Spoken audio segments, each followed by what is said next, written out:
my money. Y'all should know me well enough. Hey, what's up guys, it's TD Angelique and I'm back with another video. And I also wanted to say to you guys, happy late Thanksgiving. Today is actually November 24th. I'm not sure when I'm going to be able to get this video uploaded, but I just wanted to say that to you guys. Happy holidays, blah, blah, blah, blah, all that extra stuff. I'm sorry guys that you can see my ring light in the reflection of my glasses, but I need my glasses, y'all, because I'm blind. But seriously though, I need my glasses and I don't want to take them off because I can't see. So anyways, as you can see by the title, today's video is going to be a Q&A. And the reason that I decided to do a Q&A video was because I feel like a lot of my subscribers do not know me personally and they don't know much information about me. And by the way, I don't know if you can hear the music in the background, but I apologize if you can. My dad is here. Yeah, they getting lit in the living room at like 3:55 in the afternoon. Not really, but yeah, sorry about the background noise if you guys can hear it. I'm not sure. A couple weeks ago I did put on my Snapchat that I was going to record a Q&A video, and I gave people the opportunity to ask me questions that they wanted to know about me. So that's exactly what I did, and I have gathered some questions. So without any more discussion, let's just get right into the video. So question number one is, how long did it take you to get your hair where it is today? I became natural in either late 2012, beginning of 2013, I believe, because I had cut my hair my junior year in high school, I believe. I think that's when it happened. And if I can find some pictures, I'll insert it somewhere. I'm not sure if I have any more left because I didn't have like 5,000 new phones. I'm not sure if I'll be able to find any more, but if I do, I'll insert them into this video. But I want to say that I went natural about 2013. So yeah, so from 2013 up until now, I've been working my butt off. Ouch. But anyway, I've been working my butt off trying to get my hair to grow, trying to make my hair healthy. So what do you use to get your hair that way? Honestly, as I've told you guys before, when I first became a natural, I was really a heavy product junkie. Like, I used to buy anything that I could get my hands on because I was still experimenting. And honestly, even though it's 2017 and I've been natural for a while, I'm still experimenting with some things because I'm not an expert. I don't know everything. I'm still learning as I go. So I've probably used a lot of things. I've used almost every hair product line that you could probably think of, except for some of them. I do have some that I want to review on my channel, but it's the list of the things that I have not used is very, very, very, very short. Let's just put it that way.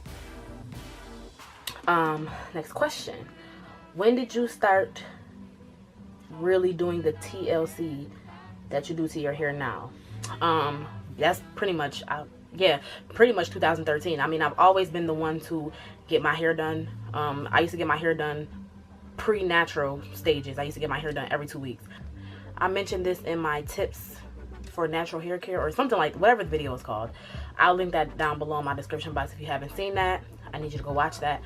But I actually said that in my video, like, it's not always healthy to get your hair done every 2 weeks faithfully. So I was that girl. My hair was pretty stable, but at that time I was still getting perms. So yeah. So how do you keep it healthy? I pretty much just co-wash instead of using shampoo. I deep condition my hair often. Well, honestly, I haven't been deep conditioning. Well, I just recently started back up again, but for a while I wasn't deep conditioning the way that I should because I was wearing a lot of weaves. I was wearing a lot of sew-ins and stuff like that. So I mean, I would deep condition my hair before I put it in and after I took it out, but you know, I wasn't doing it weekly.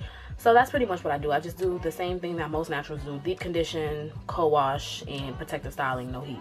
Pretty much. What mistakes did you make with your hair before you were as knowledgeable as you are now? Honestly, I wouldn't say. I feel like the only mistake that I made, and it kind of absolutely has nothing to do with hair, seriously, the only mistake that I made was spending a lot of money on natural hair care products. I don't have one of those drastic stories to tell you guys about how I messed up my hair somehow. I mean, at one point I did do a big chop, like I said earlier. And when my hair grew back and started growing back really, really healthy, and I realized that my hair wasn't as bad and as nappy as I thought it was. What was your first makeup and hair experience? That's a really hard question. Honestly, my aunt, she was doing my hair for so long. Like, my aunt was doing my hair ever since I was a kid, to be completely honest with you. So I honestly cannot even tell you when my first hair experience was. But I would say that my first makeup experience was last year before my mother's wedding. My mother got married August 20th of 2016, and before she had got married, she took me to one of her friends that actually did the makeup for her wedding. Kind of gave me like a free consult, I guess you can say, because she gave me a lot of tips. She told me what I should do, how I should apply my makeup, the products that was used for what. So honestly, I believe that last year was really like my first time really getting into the whole makeup thing, and I'm still learning to this day. I'm really not big on makeup like I am hair. I'm really not. What made you want to start a YouTube channel? Well, guys, like I mentioned in my first video, I did have a YouTube channel prior to this one, but as I said before, life kind of got hectic and I could not be as consistent as I really wanted to be, because college at that time was really hard for me and I was going through a couple different issues. So yeah, but what really made me want to start a YouTube channel, to be completely honest with you, is once my aunt had got sick, I had to start doing my own hair, and I had to start researching, and I was interested in growing healthy hair, you know, and growing long healthy hair specifically. So I started researching a lot. YouTube really became my best friend. I was watching YouTube all the time. That's where I learned a lot of my tips and tricks from. And I always get questions about how did I grow my hair, what did I do, what products did I use. And I felt like instead of having to repeat the same thing over and over and over again, I would just make a YouTube channel. My YouTube channel is not that big, and I don't know how big it's ever gonna get, to be completely honest with you. But even if I didn't get paid from doing YouTube, I'm still gonna do YouTube because I enjoy doing it. I enjoy giving people advice about hair. I like the fact that I can, you know, share my knowledge with other people. You know, my friends and my family might kind of get annoyed sometimes because sometimes I carry my camera with me everywhere. Like now that I have one, I carry my camera with me everywhere. Okay, well, not everywhere, but to a lot of places when I'm vlogging, and it's kind of like my friends are like, that's what we're doing now. How long have you been natural? Since 2013. Yeah, that's pretty much it. What are some of your favorite activities to do? Well, I don't know if you guys knew, but I did dance for a long time. I danced from the time I was 4 or 5 up until I was about 17 or 18, I believe. So dancing is really like my thing, like really my thing. I also enjoy shoe shopping. I can't stand shopping for regular clothes. Like a lot of those yo, I gotta go to bed. Like I can't. But those fashionistas, I give it to you guys, because a lot of these outfits, it look like it takes some time for y'all to get it together. And honestly, I can't even stay in the mall long enough to find a decent outfit. Okay, now mind you, I do have a good amount of clothes, because I buy, you know, I might just feel the need to go shopping just to get some stuff.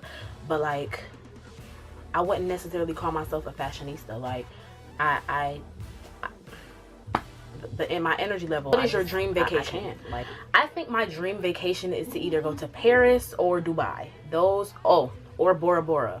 I've really been wanting to go to Bora Bora, and then when I watched DK4L's vlog on them going to Bora Bora, I literally almost died. Just so you know, y'all, those are my 2 favorite YouTubers. Yeah, so Dubai, Paris, and Bora Bora. It just looks so beautiful. But one day, I'm thinking about my 25th birthday, thinking about going to Dubai, and I'm actually looking into it right now because that's really a big trip. So, you know, gotta plan ahead. What was something that you wanted as a kid but never received? What is something that I wanted as a kid but never received? Okay, guys, when I say this, I mean this in the most humble way ever. As a kid, well, I am my mother's only child, so for the most part, I've always gotten good grades. So honestly, my mom always told me the reason that she used to get me a lot of things that I wanted was because I maintained good grades, and I was a good kid. I wasn't really a bad kid. If I would get in trouble, it would be for something stupid. Like I mean, I might have gotten in trouble over something serious a couple times, maybe twice in my whole life, but I literally learned my lesson. So majority of the things that I want, I'm not gonna say that I was one of those kids in the store where I see something and I'm like, can I get this? Can I please get this? Can I please get this? My mom wouldn't always spoil me in that type of way, but if I would say, hey mom, this is what I want for Christmas, and this is what I want for my birthday, or you know. And sometimes I will see stuff in stores and I would say, hey mom, can I get this? She'd be like, whatever, get it. You know how parents are. If you could perform with any famous star, who would it be? So let's just say that if you are one of my personal friends, like if we personally know each other, you know the answer to the question. If Michael Jackson was still alive, that would be one of the first people that I would say. Michael Jackson has been my favorite artist ever since I was a kid. Like, I really admire him, and when he died, it literally crushed me. But since he's not here, I think that I would probably perform with Chris Brown. Chris Brown is like one of the best entertainers. I mean, most people would say that Beyonce is the best entertainer. Now, I'm not about to get on this Beyonce conversation. Beyonce gives great performances, guys. And if I had to perform, I mean, she would probably be number 3 because of the fact that she gives great performances. That's the only reason why. But I'm more of a Rihanna chick. I love Rihanna. But Beyonce definitely gives great performances, but I would choose Rihanna over Beyonce. That's just me. That's my preference. So Beehive, don't come for me, cause I'm not with it. If you could bring anybody back from the dead, who would it be? Honestly, I mean, there's a lot of people who I know who has passed and, you know, went on to be with the Lord. So if I could, I would bring them all back. But one person in particular would definitely be like probably my godfather, honestly. He died when I was going into my freshman year of undergrad. And it was kind of, I wasn't really expecting it. I was expecting him to recover from surgery, you know, and it was all good. I was thinking that he was going to, you know, that he was going, you know, pop back and he was going to have a great recovery. But unfortunately, I guess God has different plans for us. Even though we might be expecting one thing, it might not happen that way. And I believe that was one person, but you know, obviously I can't really do that because that's not God's plan. But if I did have a choice, I think that it would probably be him. Have you ever thought about creating and selling your own natural hair care products? Yes, actually I have. This has actually been in the works in my mind for the last couple years. I do know how to make a lot of natural hair care products, and I have considered it, and it is something that I may possibly start working on in the very near future. But it's just that things like that definitely takes a lot of time and dedication, and the time and the dedication that it needs at the moment, I don't think I'm going to be able to give that, because I am a grad student right now, and that in itself is already a lot of work. So with that being said, I want to be able to do it when I have the time to devote, you know, and give all my energy to it. I don't want to start something and then I can't finish it, or I take forever to finish it, even though automatically it's going to take some time. But, you know, I need to be able to be on the straight and narrow and focused on that. Those are all the questions that I have for today, guys, and I hope you enjoyed the video.